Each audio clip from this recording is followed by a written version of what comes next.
and nursing services for seniors and people with chronic illness. CareForce's team can help with the home care journey. CareForce, serving Snohomish and King counties since 1999. More information at careforce.com.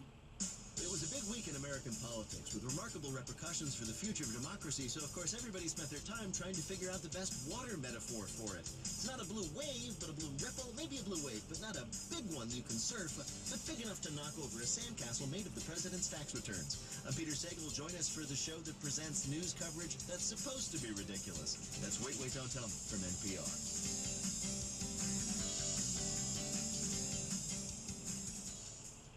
KNKX connects you with Wait, Wait, Don't Tell Me every Saturday at 2 o'clock and Sundays at 10 a.m. here at your independent station, KNKX 88.5. Okay, ready. Hey, I'm Jan Abumrad. I'm Robert Krulwich. This is Radio Lab, and this whole hour we have been talking about